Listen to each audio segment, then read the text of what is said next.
Nature pure -17 cholesterol free rice bran oil. এতে রয়েছে এমন উপাদান যা আপনার হার্টকে রাখে সুস্থ।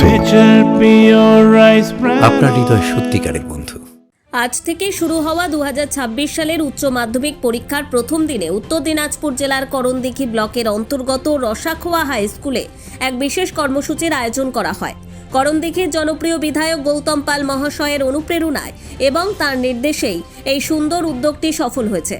ছাত্রছাত্রীরা যাতে দুশ্চিন্তামুক্ত হয়ে ও হাসি মুখে জীবনের এই বড় পরীক্ষায় বসতে পারে, সেই লক্ষ্যেই করণদিঘি ব্লক তৃণমূল ছাত্র ও যুব পরিষদের পক্ষ থেকে তাদের সম্বর্ধনা জানানো হয়। পরীক্ষা কেন্দ্রে প্রবেশের মুখে করণদিঘি ব্লক তৃণমূল ছাত্র পরিষদের সভাপতি মনিরুল ইসলামের নেতৃত্বে ছাত্রীদের হাতে শুভেচ্ছা স্বরূপ কলম ও পানীয় জল তুলে দেওয়া হয়। এই কর্মসূচিতে ছাত্র ও যুব পরিষদের সদস্যদের পাশাপাশি উপস্থিত থেকে পরীক্ষার্থীদের আশীর্বাদ করেন 14 নম্বর জেলা পরিষদের সদস্যা কৃষ্ণা সিংহ রায়চৌধুরী।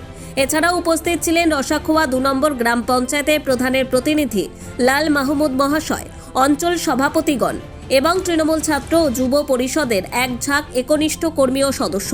মূলত বিধায়ক গৌতম পাল মহাশয়ের উদ্যোগে নেওয়া এই পদক্ষেপটি পরীক্ষার্থীদের মানসিক শক্তি বাড়াতে এবং তাদের পাশে দাঁড়াতে এক গুরুত্বপূর্ণ ভূমিকা পালন করেছে। আজকে আমাদের রসাখোয়া উচ্চ মাধ্যমিক বিদ্যালয়ে আমরা বিধায়ক সাহেবের পক্ষ থেকে উচ্চ মাধ্যমিক পরীক্ষার্থীদের শুভেচ্ছার্থে কলম এবং জলের বোতল দিয়ে আমরা ছাত্রছাত্রীদের উৎসাহ প্রদানের জন্য এখানে এসেছিলাম।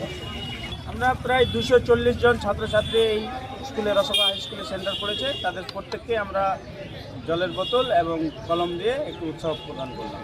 ছাত্রছাত্রীদের এইটুকু বার্তা দেব, ওরা যেন ভালোভাবে পরীক্ষা দেয় এবং পরবর্তী জীবনে যেন তারা উন্নত কিছু করতে পারে, এইটুকু শুভেচ্ছা।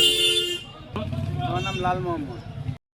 করণদিঘি থেকে বিথিকা পালের রিপোর্ট, কুলিক নিউজ।